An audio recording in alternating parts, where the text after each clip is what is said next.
بسم الله الرحمن الرحيم. السلام عليكم ورحمة الله وبركاته. ازيكم يا حبايب قلبي؟ وحشتوني جدا. جبت لكم من كذا ميزة وصفات واكلات احلى لانشون فراخ بمكونات بسيطة جدا، موجودة عندك في البيت وبمقادير ما شاء الله مظبوطة. شايفين التقطيع بتاعه والطعم، الله اكبر كان حكاية. شايفين الجمال في التقطيع.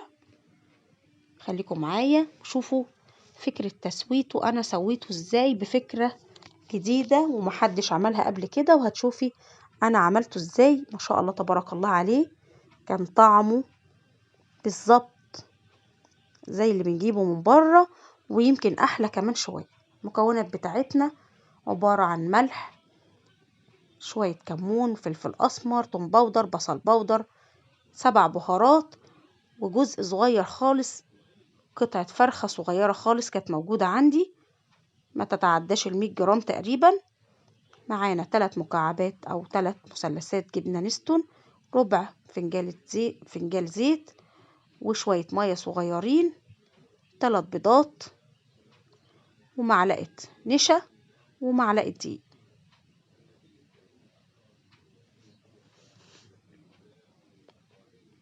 الكبة بتاعتنا ونبدأ نفرم الفراخ، بس فرم جامد عشان ما تبقاش فيها تفل خالص.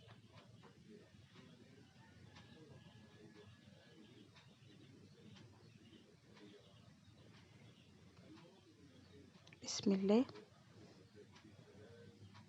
نفرم الأول وبعدين نحط الإضافات بتاعتنا. الطعم حاجة كده بين اللانشون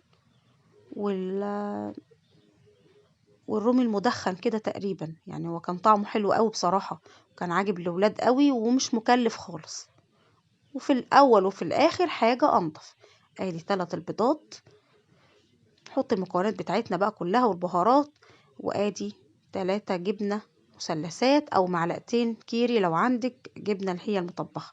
شوية مية بس عشان نسهل الموضوع في العجن ما يبقاش الدنيا متكتلة معانا. وادي شوية الزيت،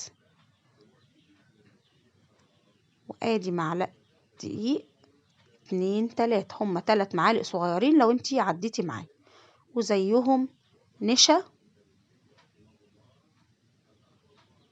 دول اللي بيعملوا الترابط في الخامة نفسها او في العجينة نفسها. هنفرم الكلام ده، بس هنضيف لهم خلطة المشاوي. هو ده اللي ادى طعم المشاوي واداني طعم الرومي المدخن. فحاجة كانت بصراحة ميكس كده بين الرومي المدخن وبين اللانشون البيتي او لانشون الفراخ البيتي. ناخد معلقة واحدة بس.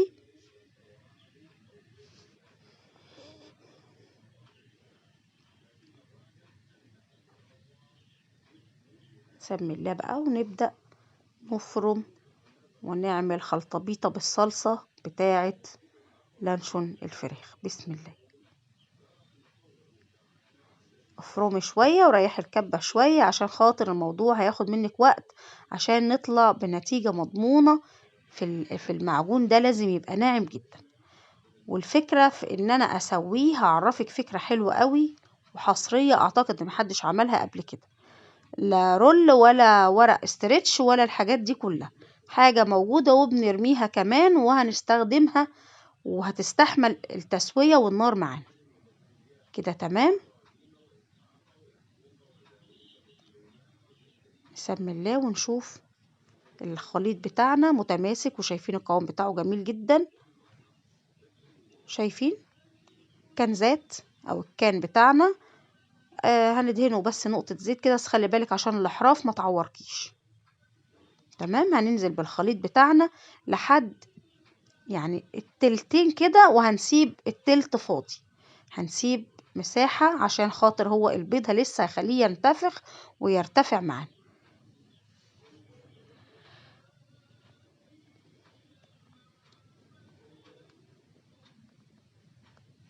وادي الكوباية التانية، وهيفيد معايا كمان شوية للكوباية التالتة.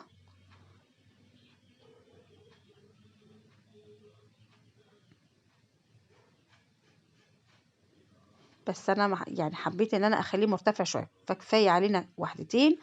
هنطلع بقى كل الهواء والفراغات اللي فيه زي ما انتوا شايفين كده، عمالة انزل الهواء واضغطه عشان ما يبقاش فيه فراغات. كل ما اجي احط بقى في التالتة دي احس ان الدنيا يعني الموضوع مش محتاج واحدة كمان، فاقوم مزودها في الوحدتين الاولانيين بس. هم طلعوا بسم الله ما شاء الله تبارك الله، والله كمية كانت حلوة قوي وطعمه مش عايزة اوصف لكم الجمال والحلاوة اللي كان فيها.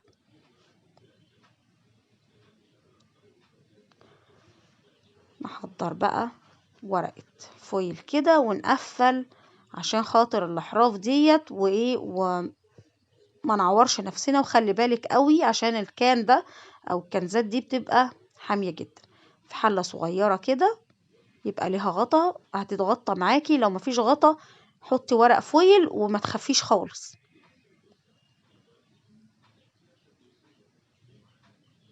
نغلفها بقى بقطعتين فويل كده عشان خاطر بخار المية ما ينزلش.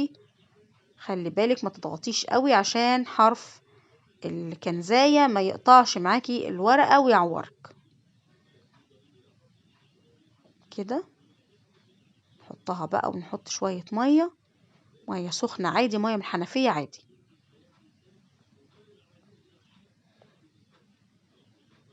لحد مستوى نص الحلة كده، مش اكتر من كده. وهنغطي عادي، عايزة تغطي عادي مفيش مشاكل. انت كده كده حافظت عليه بورقة الفويل دي، مفيش مية هتنزل للانشون خالص. بس شايفين الجمال؟ بس والله جميل جميل جميل بجد. دي قطعة بيض ممكن او قطعة جبنة نستون ممكن، انا مش عارفة بصراحة دي ايه، بس ما علينا يعني. المضمون حاجة نظيفة جدا والولاد حبوها وألف صحة وعافية. كان أقسم بالله خرافة خرافة.